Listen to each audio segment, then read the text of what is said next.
fellows, good evening and God bless you all.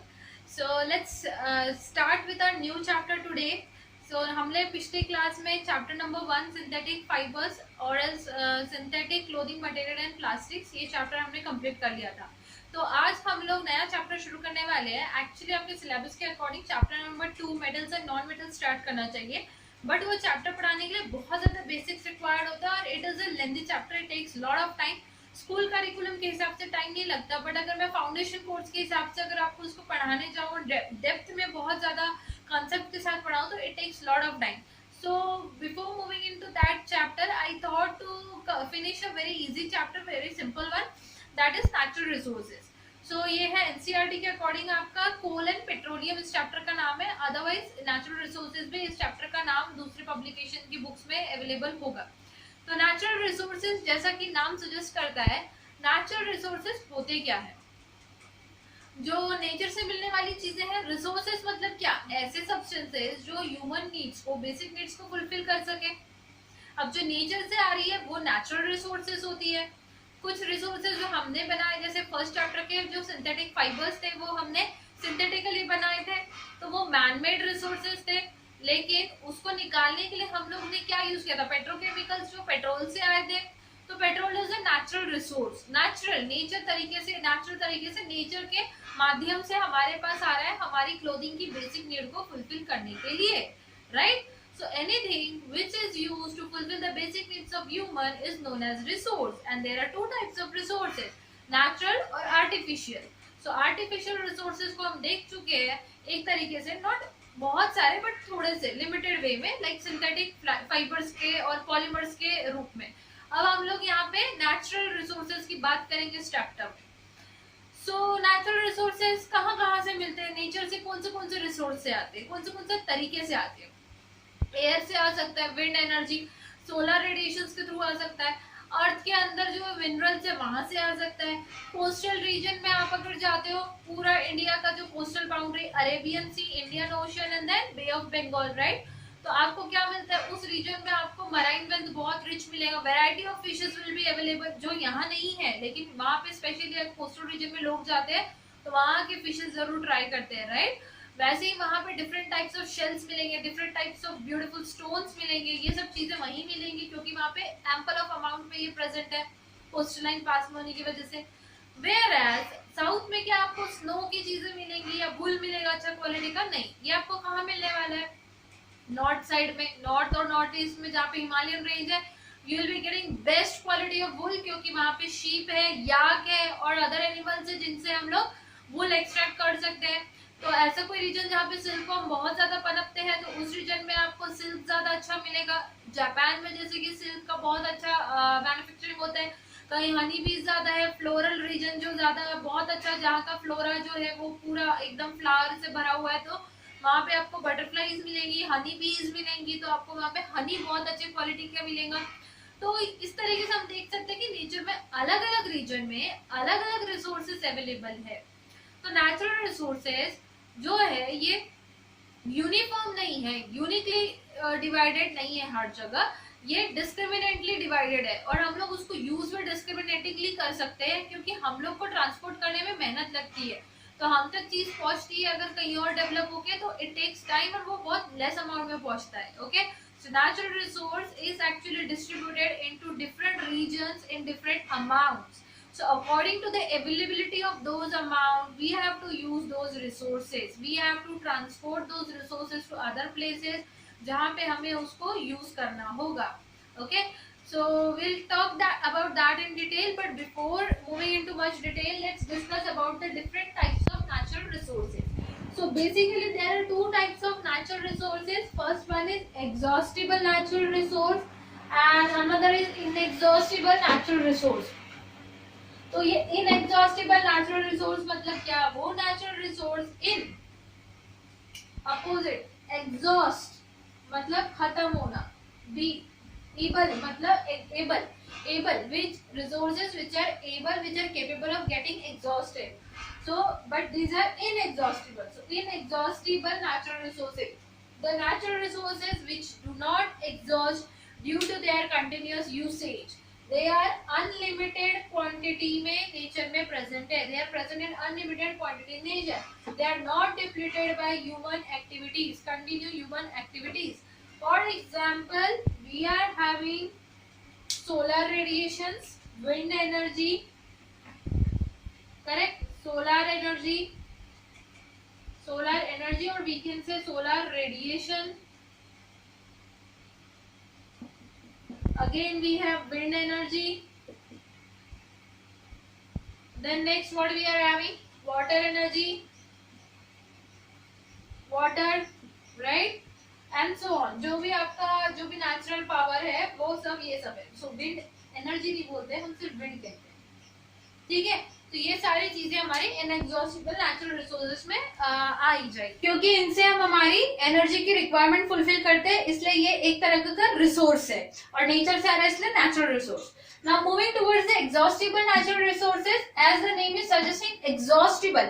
So these resources are available in very limited quantity in nature and they get exhausted or they get finished, ended up by the continuous usage by humans. Okay. So there are again two subcategories of exhaustible natural resources: renewable natural resources and non-renewable natural resources. So renewable, so जो फिर से new हो सकता है, that is renewable natural resource. Renewable natural resource कौन से है? Forest, wild life, soil. Forest एक बार खत्म हो गया तो रीग्रो हो सकते हैं ट्रीज पॉलिनेशन के थ्रू. वाइल्ड लाइफ जो है वो प्लांट्स, जो एनिमल्स है वो अपने आप कोई स्पीशीज डेवलप होती है धीरे धीरे इवोल्यूशन के साथ. और सॉइल जो है वो रॉक से डिसइंटीग्रेट होकर बार बार जनरेट होती रहेगी, इवन दो इरोजन होगा फिर भी.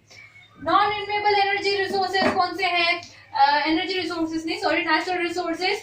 Minerals, right? मिनरल्स को फॉर्म होने के लिए बहुत टाइम लगता है अर्थ क्रस्ट के नीचे. तो ये जो रिसोर्सेज होंगे ये नॉन रिन्यूएबल है, एक बार खत्म होगा तो they will take thousands of year to generate again. Minerals में क्या आएंगे? आपके मेटल्स के ओर्स भी आएंगे, अदर नॉन मेटालिक मिनरल्स भी आएंगे. इसके अलावा फॉसिल्स, है ना? फॉसिल्स को क्या होता है? बहुत ज्यादा टाइम लगता है जनरेट होने के लिए. Fossil means what? कौन से दो टाइप के फॉसिल है? कोल एंड पेट्रोल.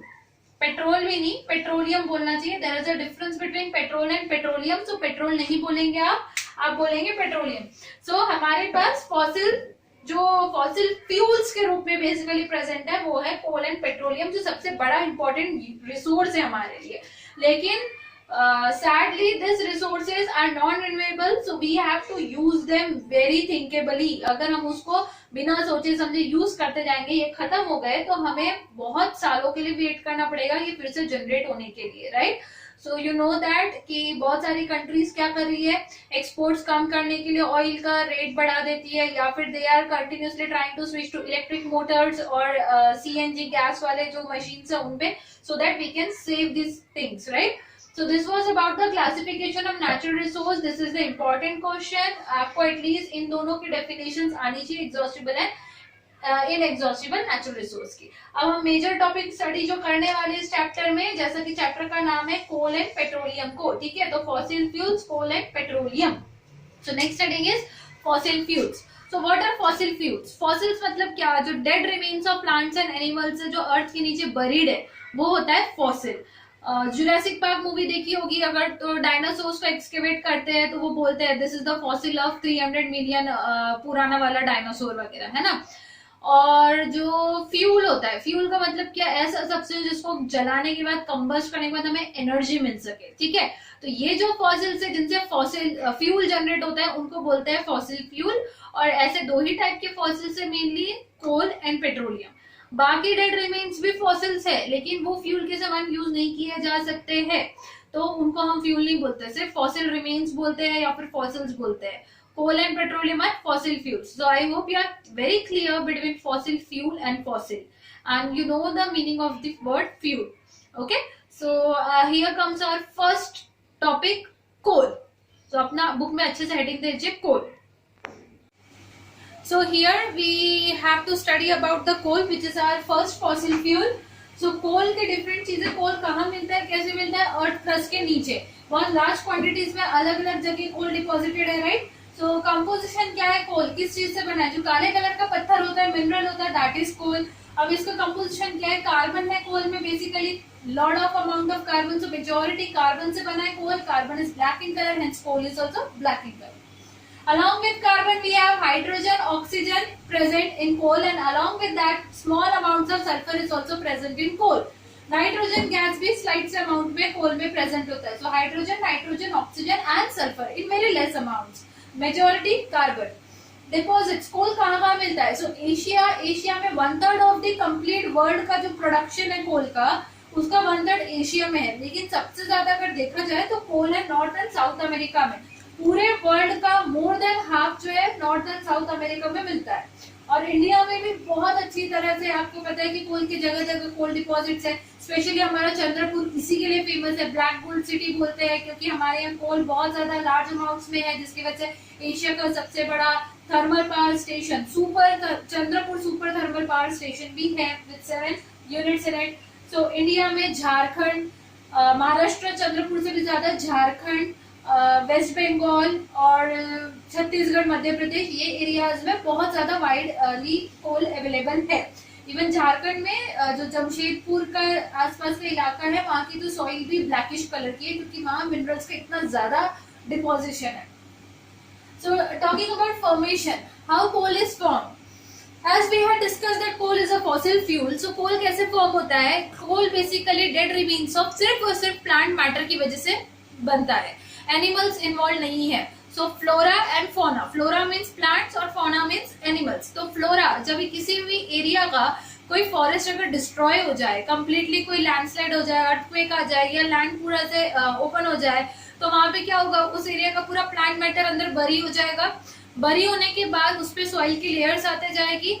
नीचे नीचे जैसे जैसे प्लांट मैटर जाएगा, हीट बढ़ेगा, टेम्परेचर बढ़ेगा और ऑक्सीजन नहीं होगा. तो इन absence of oxygen, in the presence of lot of heat and due to high pressure, the plant material will undergo certain chemical changes. वहाँ पे कुछ chemical reactions होंगे और slowly कुछ blackish hard rock produce होगा. That rock is nothing but coal. ठीक है? But this process takes lot of time.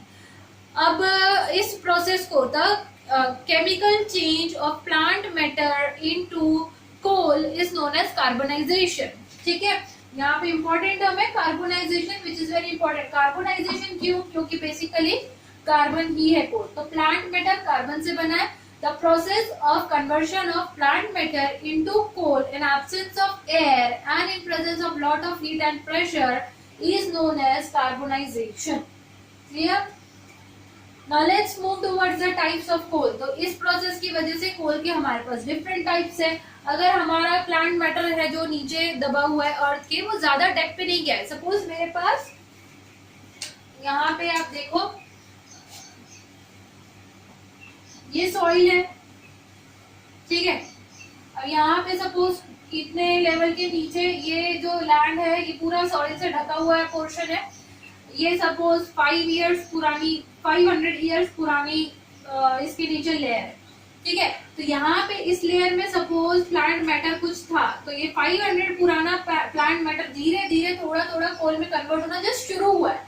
तो it will be still brownish in colour. It will have least amount of carbon in it. ठीक है. तो 50 to 60% carbon इसमें होगा. तो इस टाइप ऑफ कोल को जो हमें ऊपर की लेयर पे मिलता है, जो फ्रेशली प्रिपेयर्ड है, रिसेंट वन है, उसको बोलते हैं peat. Okay. The first type of coal is पीट.